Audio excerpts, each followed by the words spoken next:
O que o senhor acha, qual é a sua opinião sobre a Igreja Evangélica Brasileira e o investimento que é feito em apologética?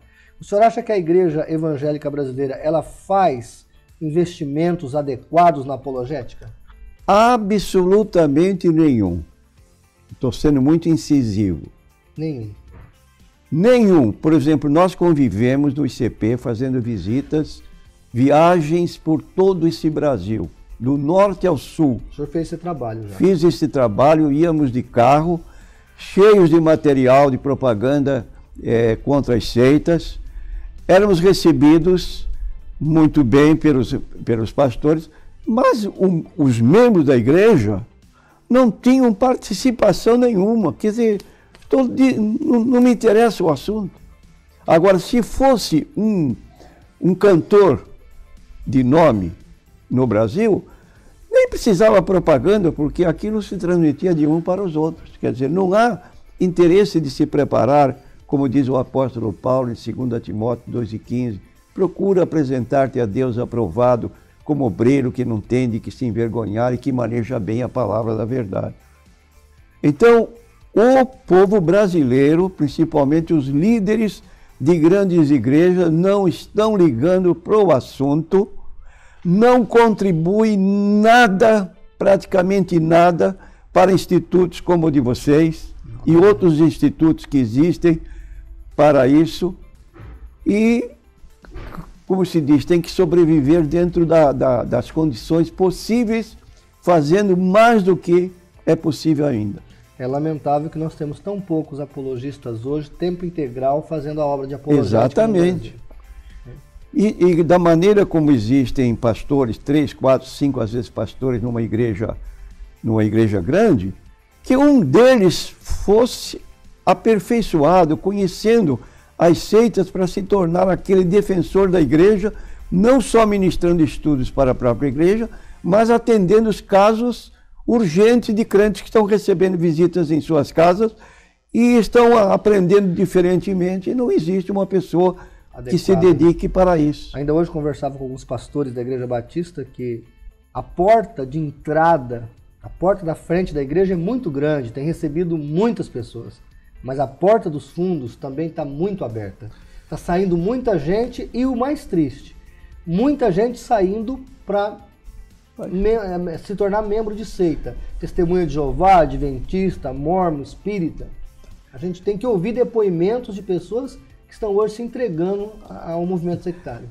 E exatamente, eu tenho lembrança do texto de Ageu, capítulo 1, quando ele diz assim que semeamos muito, mas semeamos em saco furado. Quer dizer, entra por um lado, pregamos o evangelho, somos evangelistas, pregamos pela rádio, fazemos convites, pessoas vêm, entregam-se a Jesus, batizam-se nas águas, e depois?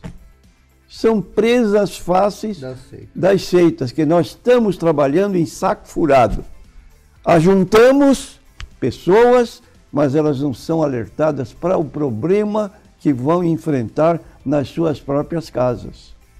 As testemunhas de Jeová batendo de porta em porta, adventista através de programas de rádio, de televisão.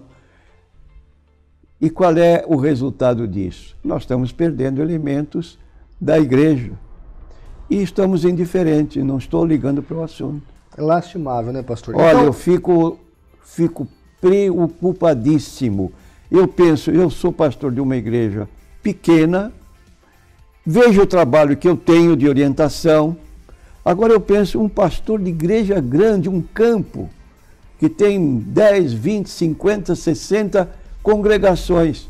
Onde está um obreiro habilitado para poder ir visitar periodicamente essas congregações e ministrar para esses crentes que estão aí de longe, sem saber exatamente como se defender? Lastimável. Bom, diante desse quadro, na sua opinião, o que falta então para que a igreja evangélica possa combater eficientemente as seitas e a heresia?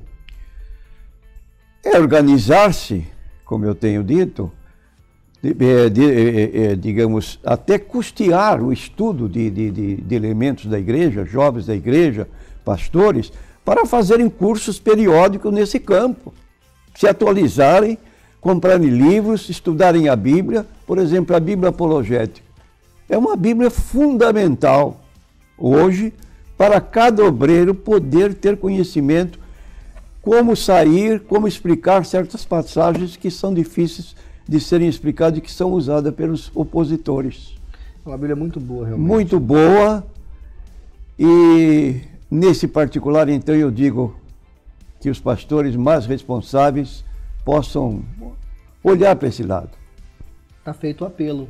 Espero que alguns assistam essa nossa reportagem e realmente possa encarar isso com mais seriedade. E quero dizer mais, eu não sou um obreiro de púlpito, que eu só estou ali restrito a cumprimentar os irmãos que frequentam a igreja, na saída da igreja. Eu vou aos lares, eu tomo conhecimento de situações difíceis e vou visitar, como este caso agora que contamos a respeito desse DVD. Se eu não fosse à casa dessa irmã, eu não tomaria conhecimento do problema. E agora eu pergunto, já onde chegaram com esse DVD? Deve estar espalhado por todo o Brasil. Com certeza. E qual é o aviso que nós recebemos dos púlpitos? Nenhum. Nenhum. Lastimável, né, pastor?